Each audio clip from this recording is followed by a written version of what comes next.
It's time for the score. We handle our side of it, the scoreboard will take care of itself, all right? The most in-depth coverage of high school basketball. The Score, sponsored by Carpetland USA, Menards, Burge Roofing, and Western Illinois University. Welcome to week 2 of The Score. Cold, chilly night out in the Quad Cities. A lot of great basketball action, though, to keep you warm. Plenty to get to tonight here on The Score. Yeah, a lot of games on the Iowa side of the river and in the Big Six. And Mark Polite, very kind, let us join him in the locker room to get his pregame speech before they played Sterling tonight. Hey, guys, we talk about opportunity all the time, okay? This is our opportunity, okay, to move back with a winning record in the league. We're right now 3-3. Also, this game is big for our regional rankings, okay? You understand that? So we got to make sure we take care of business. As we're at our place, we haven't been here in a while, right? All right, so let's establish our dominance right from the start. Let's come out and play basketball. Let's go. Bring it in. Here we go. Let's go, team on 3. 1, 2, 3. Team, let's get it. Let's go. Let's go. Mark asked me if I was fired up after that. I am, but he's probably glad I didn't play in this game tonight as the Rocks and Sterling play for third place in the Big Six, and the Rocks come out with a great start. Desmond Jackson, 3-ball corner pocket, 14-7 Rocky after one. Second quarter, Sterling answers. Andre Claver, who would hit back-to-back threes to give the Golden Warriors a 17-16 advantage. Let's go to the third. Rocky still firing from outside. It's Jackson burying another three from the top of the key, 34 all. End of three. You got to put a face or hand in his face. Jackson strokes another three from deep, 44-37 Rocks after three. Fourth quarter, Sterling on a run. It's Caden Phillips with the corner three. Golden Warriors down 7. Late in the fourth, down 3. Lucas Austin says, I got this. We're all tied up at 57 going to OT. In the OT, Claver drives, finds Carter Chance. He had a big game, 63-61 Sterling. 2 seconds left. No way. They missed the free throw. Marcus McQueen Jr. calls ball game. Crowd goes in. crazy. Everybody's crazy. Everybody's having a great time. Rock Island gets a big win, a much-needed win, 64-63 in OT. Man, I feel like I do that in the gym all the time, so it's just first nature, first nature. When you put it up, did you think it was in? I knew it was in. Right when it went on my hands, I knew it was in. No doubt. Our guys just made a heady play. I mean, that wasn't anything that we worked on. It's just two guys kind of communicating early and knowing, what the opportunities were going to be. And, we had a great rebound, a great court pass and full court pass, and Marcus locked in and banked that shot in. I mean, that's just the beauty of the game sometimes. He knew it was going in. All day, all night. Hey, let's go to Wharton Fieldhouse. 4th-ranked Moline hosting Alleman. Brock Harding, the pretty north pass to Trey Taylor. Moline with an early lead. Alleman fires back, though. DJ Baker having a fine season. Knocks down the 3. Pioneers by 1 really early, though. Back comes, Moline. Sporting a lot of stuff that young man was. It's okay now. The steal, the bucket from Grant Welch. Moline back in front, and they stayed there. Check out Brock Harding driving. English on it. He gets it to go in.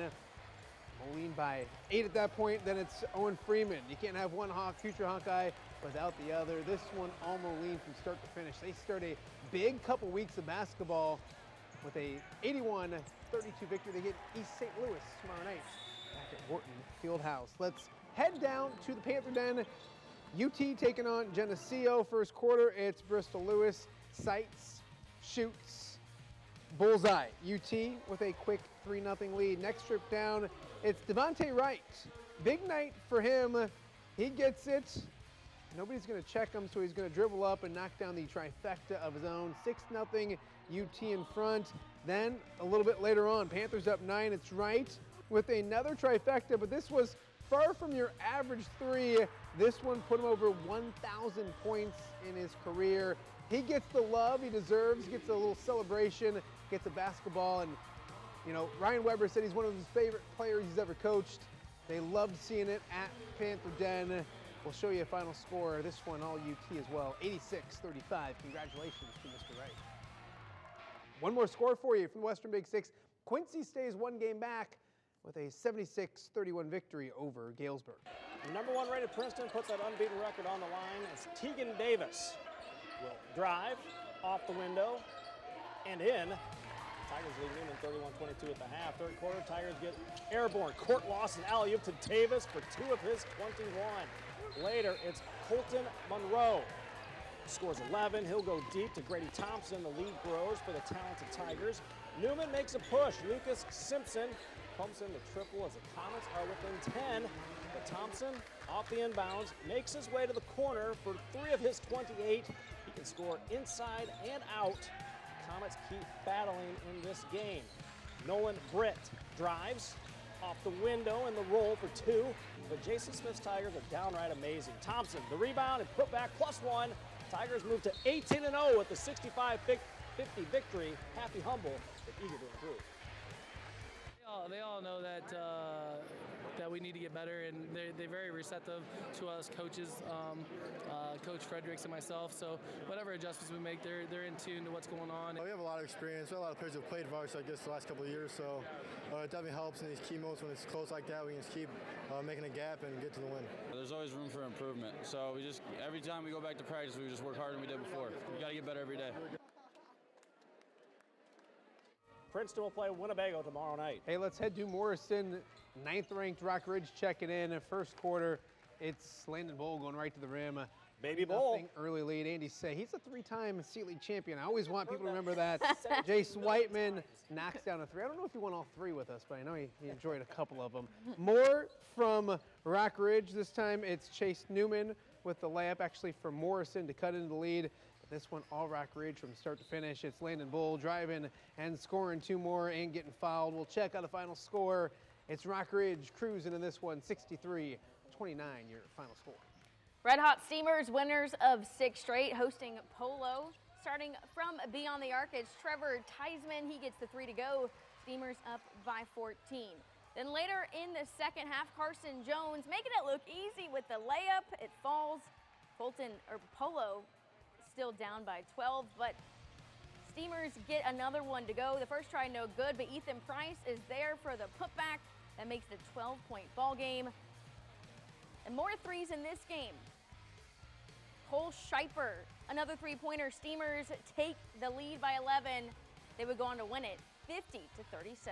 Hey, let's hit the boards on the Illinois side of the river. It is Erie Prophetstown falling to Riverdale by 7. It was Monmouth-Roseville, a 12-point victory. St. Bede and Bureau Valley, that one goes to St. Bede, and it's Kewanee over Hall by 10. We'll go to the Lincoln Trail, Mercer County, a big 25-point victory. Stark County over Weathersfield by 8. It is Knoxville and Princeville. Knoxville wins the Battle of Vills, and it's Sherrard falling to Dixon at home, 58-50. And one more for you, it's Rock Falls beating Mendota by 13. Let's head to the MAC. 2 of the top 6 teams in the MAC looking to go head-to-head. It is Assumptions. Damian Jackson, the steal behind the back, and then pretty lay-in. Knights with an early lead. Central, though, answers with some defense of their own. Tracy Hazlett with the steal. He goes right on in and lays it in. It's a 2-point game. More from Central. It's Sherrod Moore nearly dunking it. Nice ups right there. It was tied at 6 at that point. Assumption answering back. Luke Klosterman with a nice bucket in the lane. This one a very entertaining game in the first quarter. Then it's Jamarian Reedus getting free from the top of the key, splashing in 3 more. This one goes down to the wire. We'll show you a final. The Blue Devils get a big road victory, 74-71, your final score. Bettendorf and West looking to stay in MAC contention as they square off. Third quarter in this one, it's William Barquist. Nice little pass to Terrell Burge. He'll lay it off the window. 37-21 Davenport West. Then it's Elijah Reed Scott down court to Landon Winston. The ball's loose. He'll pick it up and it's a garbage bucket. Loose ball. He scores. 37-21 and West back on offense. First try doesn't go. Winston again with the putback. 41-26 at that point. This one goes the way of the Bulldogs. 69-61. Pleasant Valley leading the MAC. Rays looking to continue their winning ways against Muscatine. Did you just slap him? He did. I loved it. Sometimes I wish I could do that too. Stop, just read the highlights. Cole Beinborn with the jumper. Spartan strike first. Muscatine almost scoreless the entire first quarter until Kavion Hodges, 18 seconds left, gets one to go. They're finally on the board. We go the second quarter. Spartans on offense. Caden Rubel can't leave him that wide open. The corner 3 and the bank is open. Peavy extends it to 5. Then later in the second, Sam Emmert working it down low, gets 2 plus the foul. Muscatine cuts it to a 1-point game, but PV the rest of the way. They win it 62-41. Let's head up to Central DeWitt. I don't condone violence. They were hosting family show. Cake Night, cake auction. Speaking of cake, we got some cake after the show we got to get to. We'll talk to Stockwell about that. Landon Schroeder scored inside for the home team, giving them the lead. Clinton answering back. Aiden Thompson with the layup, plus the penalty, as Dale would say in our script. That gave Clinton a 1-point lead. Then it's Ed Weiner with the bucket inside. That made it a 3-point game. More from the home team. Carter Drury with the lay-in. That cut it to 1. We will check out a scoreboard from up in Central DeWitt. It's the Sabres picking up a 59-50 victory. Leaders of the River Valley North Division, Maquoketa entertains Monticello. Picking it up first quarter, Casey Coakley finds Carter Meyer, who knocks one down from deep. Cardinals down 12-9. Then it's Meyer again, this time the drive, contact, and he'll finish at the rim. Coakley still down 14-12. Next possession, Monticello answers right back. Preston Rise rises up and hits the 3 to put the Panthers up 17-12. Second quarter, Cards down double digits, looking to come back. Tyler Hines throws a 3 from the corner pocket. Maquoketa down 13 at that point. Checking the final score, Maquoketa battles back to win 83-78. Brian Stocking's been working very hard on these scoreboards, and he's done a good job. Burlington, a victory on the road at Fort Madison. Easy for me to say. West Branch all over Durant. More scores from the Iowa side. It's Kalmus Wheatland winning in overtime by 4, and it's Prince of Peace 12 better than Lisbon. We've reached halftime here on The Score. More straight ahead. I feel like I'm working and they're talking. We were talking. Hand signal. Hey, we were trying to figure something out. Pay attention. the fan of the night. We got more basketball straight ahead, but first the best of the from the stands, I should say.